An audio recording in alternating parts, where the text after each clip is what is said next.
It was an age of war, of conquest, of a land torn apart by the tide of history. The Roman legions had abandoned Britain, leaving a fractured land in their wake. The once mighty province of Britannia now lay defenseless, its people scattered, its rulers desperate, and from the stormy seas of northern Europe, they came, the Saxons. Their longships cut through the cold waters of the North Sea like knives, bringing warriors hungry for land, for battle, for power. This is the story of how the Saxon invasion changed Britain forever. Chapter 1. The Fall of Roman Britain. For nearly 400 years, Britain had been part of the Roman world. Roads, cities, and trade routes had flourished. Roman soldiers patrolled Hadrian's Wall, keeping out the barbarian hordes from the north. Latin was spoken in government, and Christianity had spread throughout the land. But Rome itself was dying. The empire was stretched thin, facing invasions from Germanic tribes on the continent. The once mighty legions were recalled from the farthest provinces, including Britannia, to defend the empire's heart. In 410 AD, Emperor Honorius sent his infamous message to the Britons: "You must look to your own defenses." And with that, Rome was gone. The impact was immediate. The great Roman cities, Londinium, Eburacum, and Verulamium, began to decay. Once thriving marketplaces emptied. Roman villas, once homes to wealthy elites, fell into ruin. Public baths, forums, and temples were abandoned.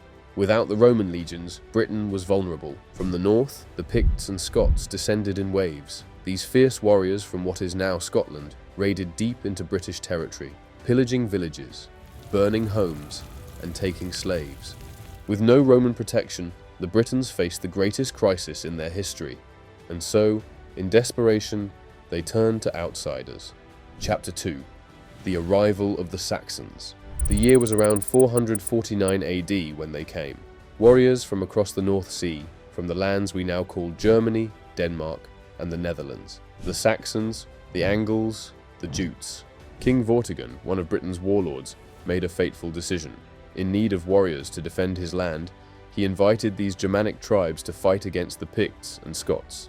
Among them were the legendary Hengist and Horsa, two Saxon chieftains. The Saxons fought with brutal efficiency.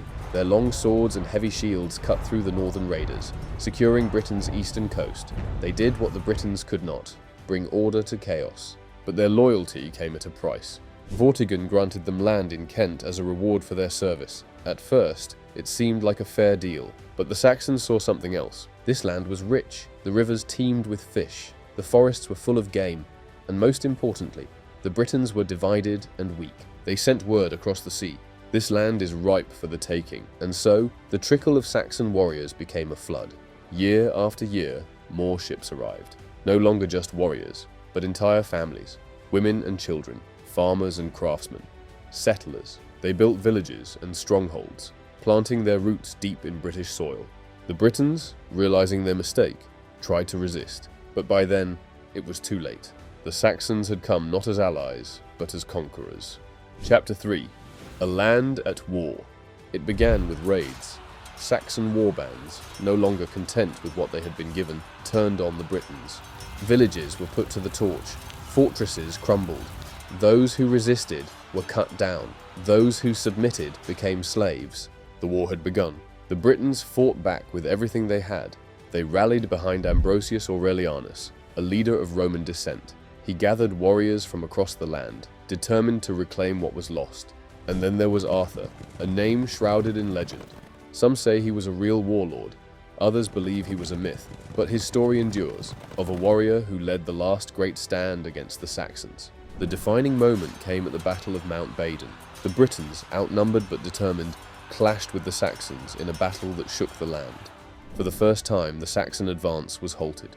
For a moment, it seemed that Britain might be saved, but the Saxons were relentless.